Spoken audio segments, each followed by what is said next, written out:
오늘은 고난으로 인한 감정의 기복을 극복한 예레미야라는 설교의 제목으로 함께 말씀 나누겠습니다. 독일의 목사님, 독일의 유명한 신학자들이 많지만 특별히 우리의 내리에 늘 각인되어 있는 목사님 중에 디트리히 본 회퍼 목사님을 기억합니다. 이분은 흔히들 독일의 양심이다 이렇게 말합니다. 1933년에 집권한 나치의 그 독재 하에서 독일 교회는 그 부당함을 말하기는커녕 오히려 히틀러를 메시아로 여겼습니다. 엄청난 오류가 생긴 거죠. 하나님이 영혼 구원을 위해 예수님을 보내주셨듯이 독일의 경제, 사회적 구원을 위해 히틀러를 보내주셨다라고 말하기도 했습니다. 교회마저 히틀러를 우상화하는 것을 보다 참지 못한 본 회퍼 목사님은 라디오 방송을 통해 이건 우상 숭배라고 지적을 하게 됩니다. 그리고 그 방송은 결국 중단되고 말았습니다. 하지만 나치의 탄압에 굴복하지 않았고 자신의 원고를 신문에 게재하기까지 했습니다. 거기에다 나치에 반대하는 신학자들과 함께 고백교회라는 교회를 결성해 신앙적 양심을 실천했고 그에 따른 탄압은 더욱 심해질 수밖에 없었습니다. 1943년 4월 체포되어 2년간 수용소를 전전하게 됩니다. 그리고 히틀러 암살을 모의했다는 증거를 빌미로 독일의 패망, 2차 대전 패망 한 달 전인 4월 9일 교수형으로 목숨을 잃고 맙니다. 이처럼 하나님의 뜻에 순종하며 사는 길에 고난이 불가피한 경우들이 많이 있습니다. 왜냐하면 세상과 전혀 다른 방식의 삶을 살아야 하기 때문이죠. 세상과 어울리지 않기 때문에 그렇습니다. 세상에 범람하는 인본주의, 물질, 만능주의의 시류에 편승하지 않기 때문이죠. 세상 사람들이 많이 드나드는 넓은 문, 많이 다니는 넓은 길이 아니라 항상 좁은 문으로 들어가고 좁은 길로 다녀야 하기 때문입니다. 하지만 고난은 그 규모나 강도에 관계없이 감당하기 쉬운 것은 결코 아니죠. 우리 중에 고난이 아무리 찾아와도 괜찮다 이렇게 말할 수 있는 분은 아무도 없습니다. 고난이 지속되면 사람들을 지치게 하고 낙심하게 만들죠. 감기만 해도 2주 나았는데 낫지 않으면 내가 더 큰 병에 걸리지 않았나 걱정하게 되죠. 그래서 우리말에 긴 병에 뭐이 없다고요? 효자 없다는 말이 생긴 거예요. 요즘은 우리 자녀들은 우리가 얼마나 편한지 모르겠어요. 요양원에 보내드리면 되니까 훨씬 편해졌죠. 옛날에는 늘 집에 돌아가실 때까지 모셔야 하니까 자식이라고 해서 어르신 모시는 게 쉽지 않죠. 그 고난이 지속되면 내가 가는 길이 제대로 된 길인지에 대한 회의가 찾아들기도 하는 것입니다. 그것은 오늘 본문 예레미야 20장 7절에서 18절의 주인공 예레미야 선지자에게도 마찬가지였습니다. 나라의 멸망을 예언했던 예레미야는 그 시대의 모든 사람들의 눈에 가시 같은 존재, 없었으면 좋은 존재였습니다. 예레미야를 못마땅하게 여긴 사람들의 박해와 조롱과 죽이려는 시도가 계속 이어졌죠. 고난이 일상이 되고 말았습니다. 그리고 그 속에서 극심한 감정의 기복을 경험하게 되는 겁니다. 때로는 하나님보다 문제가 더 커 보였죠. 그러나 선지자는 자신의 그런 문제까지도 다 하나님께 가지고 갔습니다. 고난 중에도 하나님을 찬양했습니다. 오직 하나님만이 자신이 의지하고 의뢰할 분임을 분명히 했던 것이죠. 이런 내용을 담고 있는 오늘 본문을 통해 우리는 예레미야가 경험했던 문제는 과연 어떤 것이고 그것을 어떻게 극복했으며 그리고 오늘 날마다 극심한 감정의 기복을 겪으며 살아가는 우리 인생의 고난 때문에 우리는 어떻게 해야 하는지를 함께 생각해 보려 합니다. 예레미야 1장 1절을 보면 예레미야 선지자는 베냐민 땅 아나돗의 제사장 hil기야의 아들로 태어났습니다. 그러니까 레위 지파 가문의 자손이라는 사실을 알게 되죠.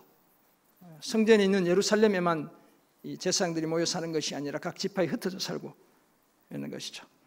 유다 왕 요시야 13년부터 예언을 시작했습니다. 역사적으로 보면 여러 왕을 거치죠. 여호아스, 여호야김, 여호야긴, 그리고 유다의 마지막 왕이 시드기야인데 제9년까지 나라가 멸망할 때까지 제가 횟수로 한번 따져봤더니 약 40년간 선지자로 활동을 했죠. 이사야는 60년 이상, 64년 정도 했다고 하는데 예레미야 그는 그보다는 작지만 아주 오랜 동안 요즘 같으면 목회 활동을 했다 이렇게 볼 수 있어요. 하나님의 심판은 이제 돌이킬 수 없고 바벨론에 항복해야 피해를 최소화할 수 있다고 말했죠. 그것이 하나님이 예레미야에게 전한 메시지였죠. 이런 사실 때문에 적과 내통하는 매국노로 몰렸습니다.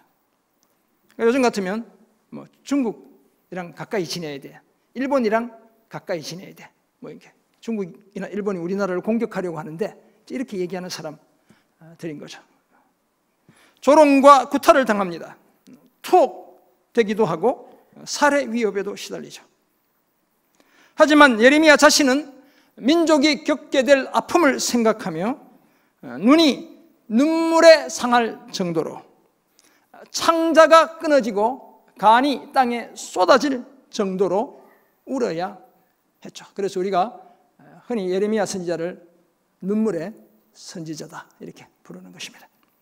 예레미야 애가는 예레미야의 눈물이 묻어있는 성경의 한 권이죠. 예레미야 19장에서 예레미야는 목을 곧게 하여 만군의 여호와의 말을 듣지 않는 유다와 예루살렘 사람들 앞에서 토기장이, 19장의 내용이 그런 것인데 토기장이 집에서 옹기를 하나 사와요. 그리고 그것을 사람들이 보는 앞에서 산산조각 내는 겁니다. 그러니까 하나님이 이 나라를 이렇게 만드시고 다시는 이 깨어진 옹기를 다시 붙여서 제대로 기능을 하게 할 수 없죠. 그렇게 만들 것이다 이렇게 예언을 해요. 나라가 철저하게 패망할 것을 예언하는 거죠. 그러니까 이런 예레미야를 누가 좋아하겠어요? 네 집이 얼마 못 가서 다 무너질 거야. 이 사업이 망할 거야. 나라는 산산조각 날 거야. 이렇게 얘기하니까 싫어하는 거죠. 20장 1절에 따르면 이 소식을 여호와의 성전 총감독을 맡고 있던 제사장 바술이 들었습니다. 20장 1절 보면 임멜의 아들 제사장 바술은 여호와의 성전의 총감독, 대제사장이 있었고 아마 그 다음 계급쯤 될 것 같아요. 여호와의 성전의 총감독인데 그가 예레미야의 이 일 예언함을 들었다. 19장에서 옹기가 깨어져서 다시는 회복되지 못하는 것처럼 나라가 패망할 것이다 라고 예언하는 걸 들었다는 거예요.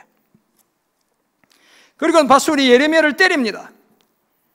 여호와의 성전에 있는 베냐민 문 위층에 목에 씌우는 그 나무 고랑을 채워 감금시킵니다. 우리 사극 보면 긴 이렇게 목에 채우는 칼을 채워가지고 옥에 가두는 이런, 요즘도 그런지 모르겠는데 옛날에 보면 그렇게 하는 것처럼 그렇게 했다는 거예요. 때렸다는 것은 율법에 따르면 예수님 시대는 39대까지 때렸지만 율법은 40대까지 때릴 수 있도록 되어 있어요. 40대를 세게 아마 몽둥이로 때렸거나 회초리로 때렸거나 때렸을 것 같아요. 베냐민 문 위층은 모든 사람이 예레미야가 당하는 수치와 조롱과 그 고통의 처참한 상황을 볼 수 있는 곳이죠. 누구나 다 보게 하는 그 자리에 예레미야를 위치시켜 놓은 것입니다. 다음 날 바술이 예레미야를 목에 씌우는 나무 고랑에서 풀어주자, 그러니까 예레미야를 석방시켜주자 예레미야가 바술에게 이렇게 말하죠. 여호와께서 마골 밋사빕, 이름도 이상하죠. 마골 밋사빕이라는 새 이름을 너에게 주셨다라고 말합니다. 미운 이름이죠. 이 이름처럼 바술은 사방이 결실하다, 도처에 열매들이 가득하다 이런 뜻이거든요. 근데 마골 밋사빕은 마골이라는 단어와 밋사빕이라는 단어가 합쳐진 것인데 사방이 두려움 뿐이다 이런 뜻이에요.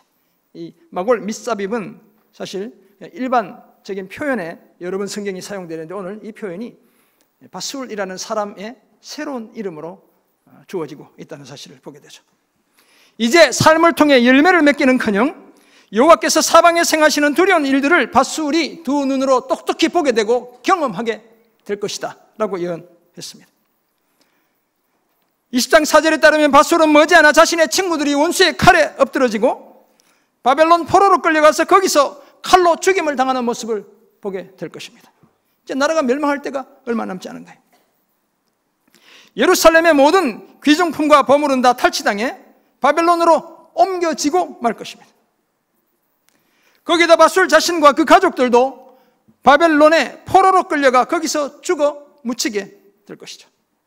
그리고 그가 예언한 모든 것들은 거짓으로 판명나고 말 것이라고 말하고 있습니다. 그런 다음 오늘 우리가 함께 봉독해 올린 본문 20장 7절이 이어지고 있습니다. 무엇이 문제였던 것일까요? 그것은 다름 아니라 고난이 빚어낸 극심한 감정의 기복이 문제였습니다. C.S. 루이스의 여러 좋은 책들이 많지만 스크루테이프의 편지라는 책이 있습니다. 이 스크루테이프라는 말은 악마의 이름이에요. C.S. 루이스가 만든 큰 악마의 이름, 이 스크루테이프인데, 이 스크루테이프가 작은 악마이자 자신의 조카인 웜우드라는 이 작은 악마에게 쓴 31통의 편지로 구성되어 있는 것이 바로 저 책이에요. 아주 우화적으로 악마의 존재, 악의 존재를 잘 그려낸 그런 책이다 이렇게 보시면 돼요. 그 편지 중 네 번째 편지가 기도에 관한 것입니다. 제가 어떻게 이렇게 잘 알겠어요? 제가 이번에 기도원 가서 다시 읽어봤기 때문에 옛날에 대충 읽었다가 이번에 다시 읽어보니까 엄청난 해안이 이 속에 들어있어요. 그래서 제가 그 중에 한 단락을 설교를 준비하면서 보게 된 거예요. 그 네 번째 편지가 기도에 관한 것인데 이렇게 이야기하고 있어요. 큰 악마 스크루테이프는 성도들이 기도하면서 예수님께 집중하면 작은 악마들이 참패를 면할 길이 없다 이렇게 얘기해요. 그러니까 이제 삼촌이 큰 악마가 조카인 작은 악마에게 편지를 쓰면서 거기 이제 환자라고 얘기, 환자. 기독 우리 성도들을 책에서 보면 환자로 표현하고 있어요. 이제 악마의 입장에서 보면 환자인 거예요. 우리는 이제 성도인데 이 환자들이 기도하면서 예수님께 집중하면 우리 악마들은 늘 패할 수밖에 없다 이렇게 이야기해요. 다행히도 그런 사태를 방지할 길이 있다는 거예요. 사람들의 시선을 하나님으로부터 사람들 자신에게로 돌려버리면 악마들이 이긴다는 거예요. 사람들이 자기 속만 계속 들여다보고 있으면 당연히 감정의 노예가 되기 십상이죠. 그렇게 되면 내 문제가 하나님보다 훨씬 더 커 보이는 거예요. 불안이 밀려오고 삶의 무게 중심이 흔들릴 수밖에 없는 거예요. 그래서 그렇게 해야 악마들이 이길 수 있다 이렇게 말하는 거죠. 어떻게 보면 예레미야 선지자도 이런 모습이었습니다. 바스훌에 의해 매질을 당한 다음 베냐민 문 위층에 갇힌 그 밤, 그래서 학자들이 20장 7절 이하는 그 밤에 예레미야가 겪었던 어떤 감정의 모습일 것이다 이렇게 이야기하죠. 그 밤 예레미야 선지자는 극심한 감정의 경랑에 휩싸였죠. 그곳에서 엄청난 감정의 기복을 경험해야 했습니다. 왜냐하면 예레미야 시선이 온통 자신에게 꽂혔기 때문에 그래요. 오늘 자기가 처한 그 환경에, 그 고난에 그 시선이 멈췄기 때문에 그렇죠.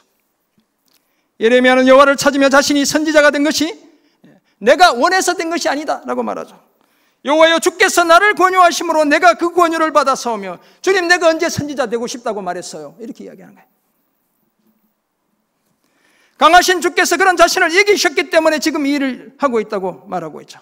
저 같으면 하나님께 이제 목회가 힘들어가지고 내가 언제 목사 시켜달라고 그랬습니까? 하나님 어느 날 찾아와서 하라고 해가지고 내가 하고 있잖아요. 뭐 이렇게 지금 이야기하는 거예요.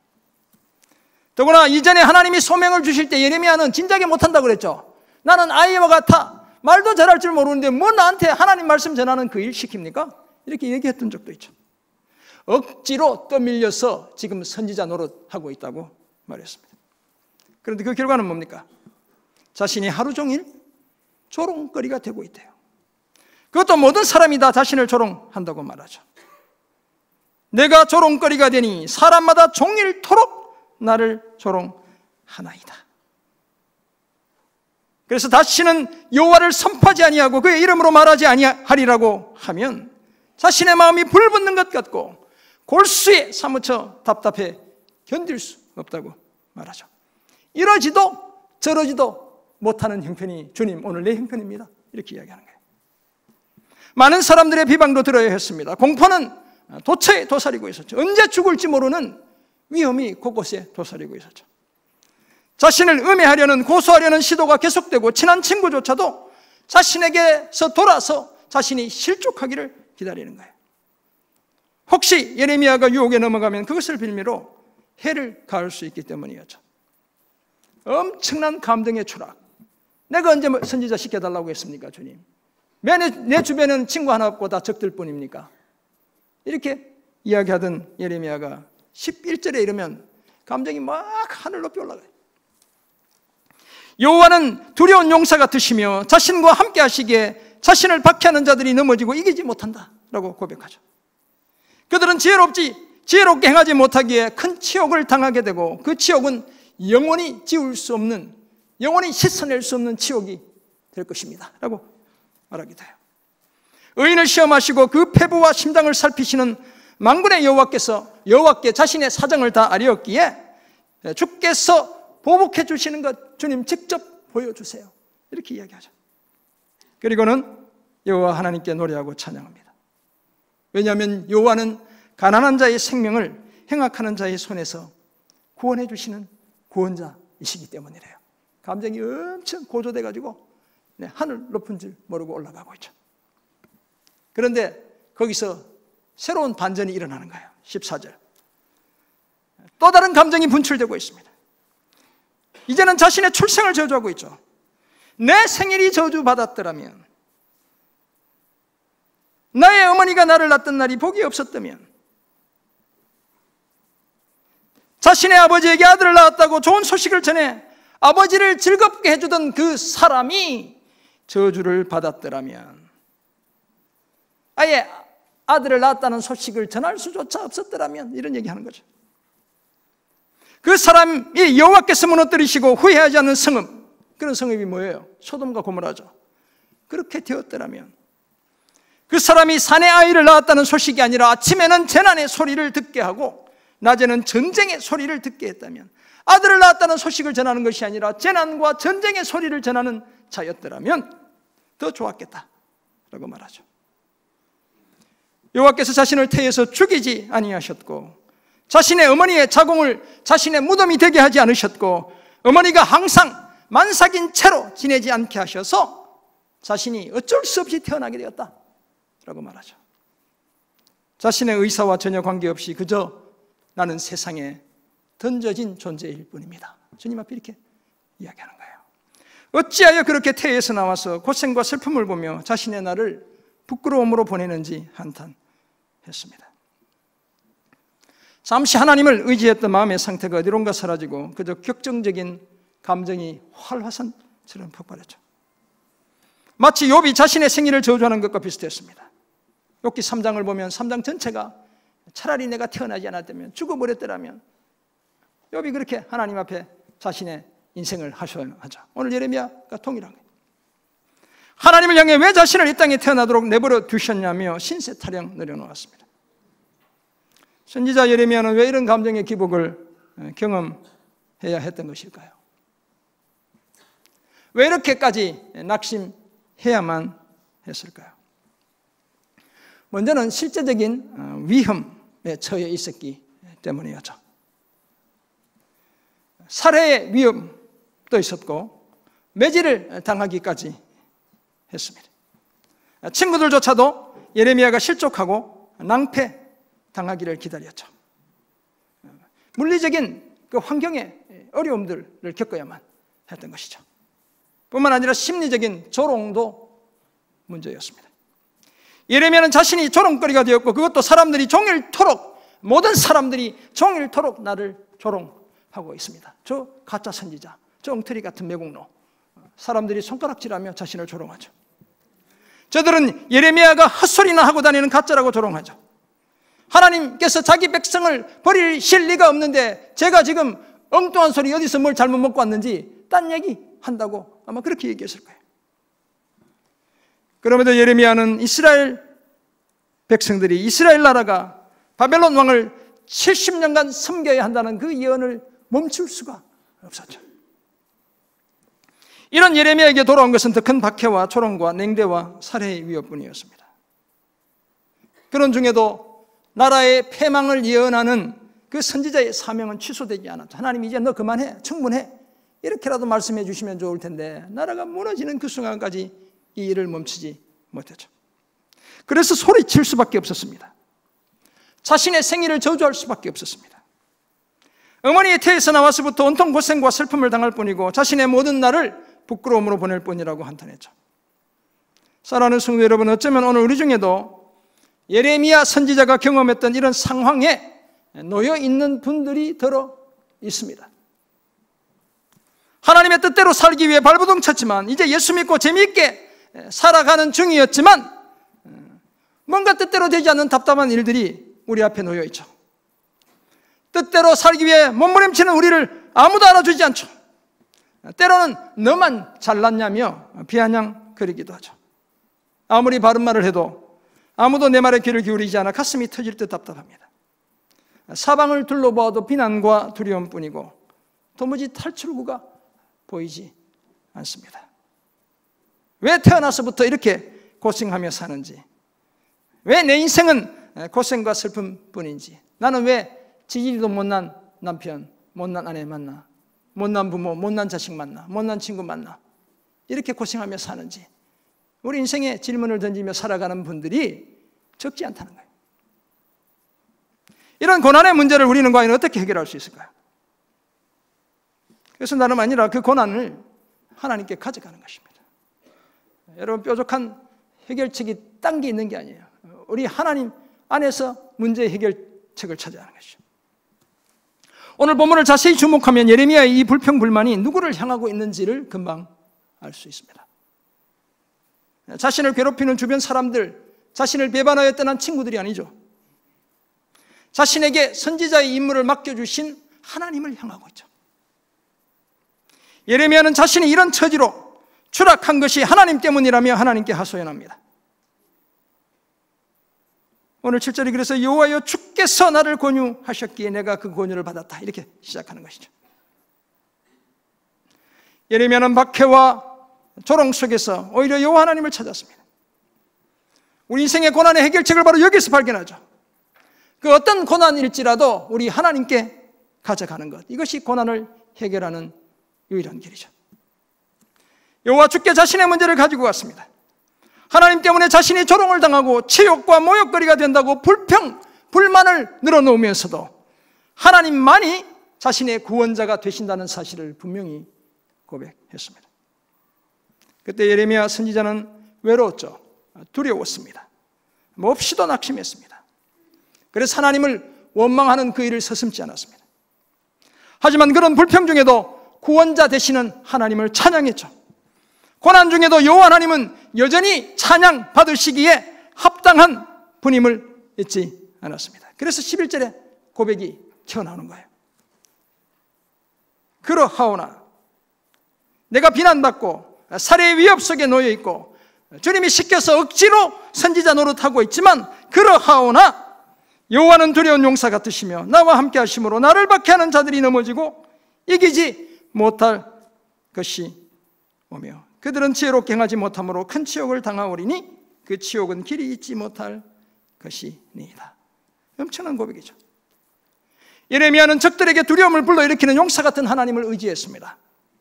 함께 하셔서 나를 박해하는 자들을 넘어지게 하시고 그들이 자신을 이기지 못하게 하실 것을 믿었죠.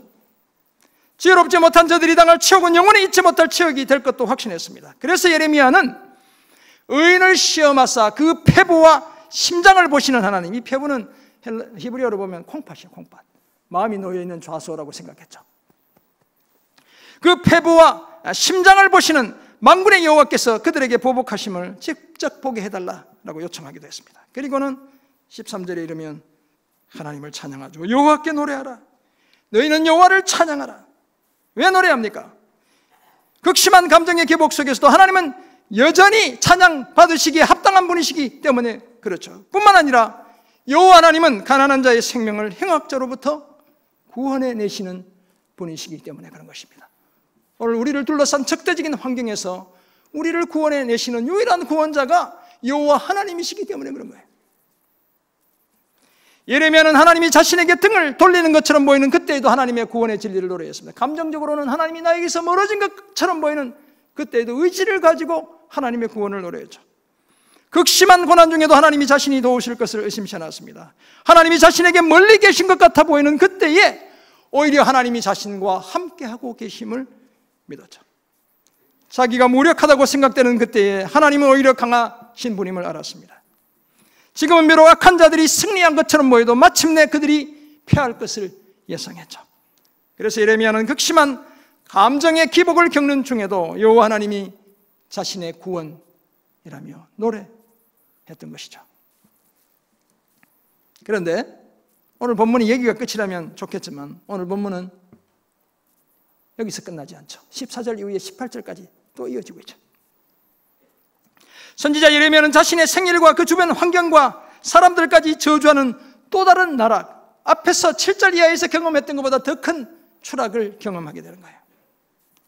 태에서 나와서 고생과 슬픔을 보며 자신의 나를 부끄러움으로 보내는 것, 이것이 내 인생, 이 초라한 인생, 이 보잘것없는 인생, 이 고통과 눈물로 점철된 내 인생이라고 자신의 인생을 한탄하죠. 그런데 제가 설교를 준비하면서 왠지 이 한탄이 믿음 없는 모습처럼 보이지 않는 거예요. 하나님 외에 자신이 의지할 대상이 없다는 그 간절한 고백처럼 그렇게 다가왔습니다. 자신의 생일은 부인하고 부정하지만 하나님은 한없이 긍정하고 있기 때문에 그래요. 그러므로 자신이 태어나지도 말아야 할 존재였다고 고백하는 그 순간은 하나님이 본격적으로 자신을 빚어가시도록 자신을 하나님께 내어드리는 바로 그 순간이었죠. 자신이 경험했던 그 고조된 감정, 그 작은 승리에도 불구하고 하나님 없이는 자신이 한없이 연약한 존재일 뿐이라는 그 고백이 담겨 있는 것이죠.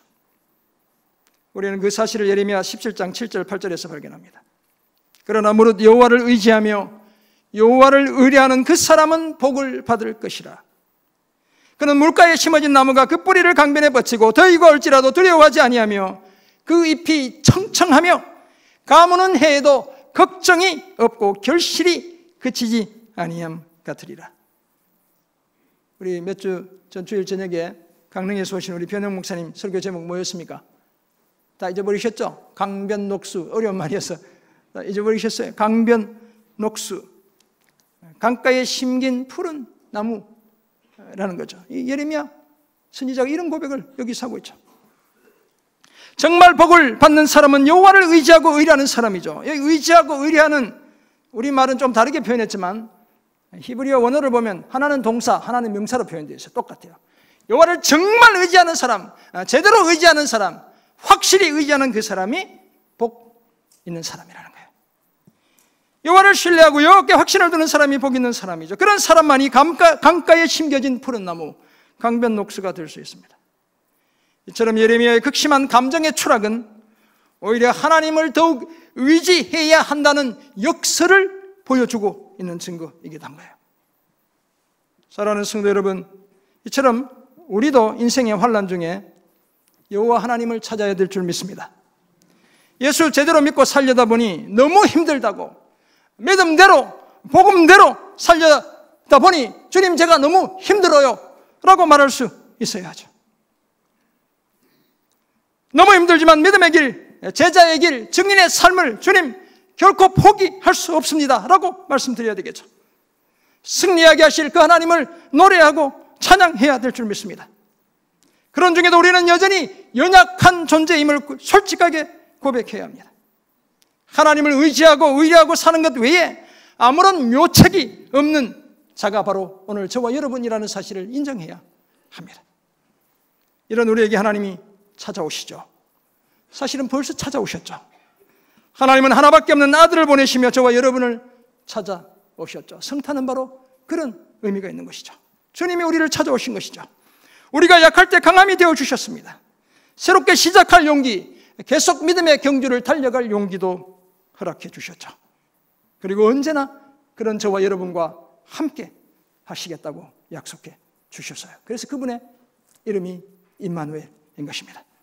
이 사실을 기억하고 극심한 감정의 기복을 일으키는 인생의 고난을 하나님께 가져가고 고난 중에도 하나님을 찬양하며 더욱 하나님을 의지하고 살아가는 저와 여러분 모두가 되시길 주님의 이름으로 축원합니다. 아멘. 그렇다면 이제 우리는 구체적으로 어떤 삶을 살아야 할까요? 두 가지를 말씀드립니다. 먼저 기도를 통해 고난을 즉시 하나님께 가져가야 합니다. 하나님 우리의 환난을 자신에게 곧장 가져오라고 초청하시는 분이죠. 그래서 예수님이 수고하고 무거운 짐진 자들아 다 내게로 오라 우리를 초청해 주셨어요. 그러므로 우리는 기도를 통해 우리의 문제를 즉각적으로 하나님께 가져가야 합니다. 우리의 억울함, 답답함 가져가야 하고 우리의 분노, 원통함 주님께 가져가야 합니다.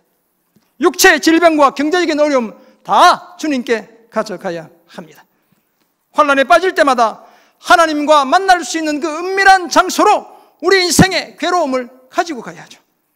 사실 어디에서 우리의 마음을 이토록 자유롭게 털어놓을 수 있겠습니까? 누가 우리를 진심으로 그토록 부드럽게 위로해 줄 수 있겠어요? 내 친구, 여러분 속지 마세요. 하나님께 가져가야 합니다. 이제 우리의 고난을 더 이상 하나님께 숨겨야 할 이유가 전혀 없습니다. 그 괴로움을 주님께 오히려 가져가야 합니다. 우리의 기도의 자리는 우리의 고난을 즉각적으로 하나님께 가져가는 자리이죠. 힘써 기도의 자리를 지키며 인생에서 경험하는 고난을 늘 주께로 가져가는 저와 여러분 모두가 되시길 간절히 소원합니다. 두 번째 적용점, 현재는 긍정하고 과거는 기억하고 미래는 기대하는 것입니다. 제가 이 제목으로 송구영신 예배 때 설교를 한번 더 자세하게 한번 하려고 합니다. 헨리 나우에는 영성의 씨앗이라는 책에서 우리가 삶을 경축하기 위해서 세 가지를 지켜야 한다라고 말했죠. 제가 지난 화요일 우리 지역장 수련회 가서도 이걸 가지고 앞부분에 강의할 때 제가 얘기했던 내용이에요. 현재를 긍정하고 과거는 어떻게 한다고요? 기억하고 미래는 기대하라 이렇게 얘기했어요. 그래야 우리가 우리의 삶을 셀리브레이트 할 수 있다 이렇게 이야기합니다. 예레미야는 이런 삶을 실천했던 선지자였죠. 아프고 슬픈 현실, 외롭고 힘든 현실을 부정하지 않았습니다. 주님 정말 아파요, 정말 힘들어요, 괴로워요, 지쳤어요 이렇게 얘기했죠. 힘들다고 불평불만하고 생애를 저주하기까지 했죠. 그러나 예레미야의 이런 모습은 현실을 부정하는 행위가 아니라 내 현실이 그렇다고 하나님 앞에 긍정하는 행위였죠. 오히려 하나님 앞에서 자신의 환난을 받아들이겠다는 긍정의 몸짓이었던 것입니다. 그는 또한 힘든 현실 속에서 과거 곧 하나님이 주신 선지자로서의 사명을 늘 기억했죠. 찌질한 과거의 그런 모습이 아니라 하나님이 나에게 주신, 나를 부르신 그 사명을 기억했죠. 그래서 다시는 여호와를 선포하지 않고 그 이름을 말하지 않겠다고 하면 마음이 불붙는 것 같고 골수에 사무쳐 답답해 미칠 지경이다 이렇게 이야기하는 거예요. 내가 과거에 주신 그 사명을 주님 잊어버릴 수가 없습니다. 그 사명을 포기할 수 없습니다 이렇게 이야기하죠. 뿐만 아니라 장차 이루어질 나라의 회복에 대한 기대도 접지 않았습니다. 그래서 70년이 지나면 반드시 포로에서 돌아올 것을 예언했죠. 나라가 멸망한다고만 예언한 것이 아니라 하나님이 그 포로에서 회복시켜 주실 것을 예언했죠. 미래를 기대하며 살았습니다. 이처럼 우리도 오늘 극심한 감정의 기복을 겪어야 하는 우리 인생의 고난 속에서도 그리스도 예수 안에서 현재는 긍정하고 사명을 주신 과거는 기억하고 주께서 예비하신 미래는 기대하며 살아가는 우리 모두가 되기를 간절히 소원합니다. 앞에 소개해드린 디트리히 본헤프 목사님은 고난에 함께 동참하는 삶을 실천하는 정말 실천적인 목회자였죠. 말로만 예수 잘 믿어라, 복음에 합당하게 살아라 이렇게 얘기하는 분이 아니라 정말 복음에 합당하게 살았던 바로 그런 분이었죠. 나치의 박해가 시작되었을 때 그는 미국으로 망명할 수도 있었습니다. 뉴욕에 있는 유니온 신학교의 라인홀드 니버 교수가, 이분은 그리스도와 문화를 쓴 리차드 니버 형님이거든요. 라인홀드 니버 교수가 신학교에서 자리를 마련한 뒤 초청장을 보냈기 때문입니다. 그러면 그때만 해도 이렇게 하면 영주권을 받을 수 있고 조금 지나면 시민권을 받을 수 있고 이런 기회들이 열려있죠. 하지만 본헤퍼는 독일 국민들과 고난을 함께하지 않는다면 전쟁이 끝났을 때 독일 교회를 재건하는 일에 동참할 수 없다며 이를 거부합니다. 특히 그는 예수 그리스도의 십자가 희생을 통한 하나님의 구원의 은혜를 값싼 은혜, 싸구려 은혜로 만들지 않아야 한다라고 말해요. 죄에 대한 고백이 없는 성만찬, 우리가 31일 날 성만찬 할 텐데 우리가 죄인임을 분명히 고백하지 않고 성만찬에 참여하는 그것, 죄에 대한 회개 없이도 얼마든지 용서받을 수 있다고 말하는 설교, 이 엉터리 같은 설교, 그리스도를 따름에 고난이 없는 은혜, 성육신의 실천이 없는 은혜, 이 은혜들을 값싼 은혜다, 싸구려 은혜다라고 말했습니다. 그리고 나치의 수용소에 갇혀 어두운 밤을 지내며 하나님 찬양하기를 멈추지 않죠. 감옥에 쓴 그의 편지에 이런 내용이 담겨 있습니다. 제 안에 어둠이 있습니다. 자기 현실을 부인하지 않죠. 하지만 당신과 함께라면 빛이 됩니다. 저는 외롭습니다. 하지만 당신은 저를 버리지 않습니다. 저는 불안합니다. 하지만 당신과 함께라면 평안합니다. 제 안에 괴로움이 있습니다. 하지만 당신과 함께라면 인내할 수 있습니다. 보네프 목사님은 죽음은 끝이 아니라 영원한 삶의 시작이다 라는 유언을 남기며 교수대에 자기 몸을 맡겼습니다. 그의 묘비에는 디트리히 본 회퍼, 그의 형제들 가운데 서 있는 예수 그리스도의 증인이라고 적혀 있습니다. 사랑하는 성도 여러분, 극심한 인생의 고난이 우리의 감정 이 롤러코스터를 타게 만들기도 합니다. 조증과 우울증을 번갈아 경험하는 조울증에 빠져들게 하기도 하죠. 부르심의 소명을 따라 확신과 담대함으로 일상을 감당하던 순간 느닷없이 외로움과 두려움, 실패에 대한 불안과 염려가 밀려오기도 합니다. 불확실한 미래 때문에 불면의 밤을 지새우기도 해야 하죠. 그때 우리는 우리의 이 고민을 주님께 가져가야 합니다. 우리의 영원한 구주가 되시는 하나님의 아들 예수 그리스도를 찾아가야 합니다. 이 고민 가지고 우리의 문제를 우리 손에 붙들고 있지 말고 이미 문제를 다 해결해 주신 주님의 십자가 아래로 가져가야 합니다. 그곳에서 주님, 내가 힘듭니다. 내가 외롭습니다. 내 마음이 주님 불안합니다. 내가 심히 걱정하고 염려하고 있습니다 라고 말씀드려야 합니다. 그리고 그 상황 속에서도 우리는 구원자 되시는 하나님을 찬양해야 합니다. 그분은 우리의 상황이 어떠하든지 영원히 찬양받으시기에 합당하신 분이죠. 그리고 하나님의 구원을 확신해야 합니다. 그때 성령을 통해 하나님이 저와 여러분을 찾아오실 줄 믿습니다. 함께 하시고 위로해 주시고 우리도 승리하게 하실 줄 믿습니다. 그러므로 인생의 고난으로 인한 극심한 감정의 기복 속에서도 기도로 그 모든 문제를 하나님께로 가져가야 될 줄 믿습니다. 주님 안에서 현재는 긍정하고 사명을 주신 과거는 기억하고 새롭게 하실 미래는 기대해야 할 줄 믿습니다. 오늘 이후로 인생의 고난을 통해 오히려 구원하시는 하나님을 더 친밀하고 더 풍성하게 경험하며 살아가는 우리 모두가 되길 주님의 이름으로 축원합니다. 아멘. 하나님 감사합니다. 주신 말씀 기억하며 오늘 인생의 고난, 이 깊은 수렁에서 벗어나 은혜의 바다에서 마음껏 헤엄치며 살아가는 주님의 귀한 자녀들 주여 다 되게 도와 주옵소서. 감사드리며 살아계신 예수 그리스도의 이름으로 기도드립니다. 아멘.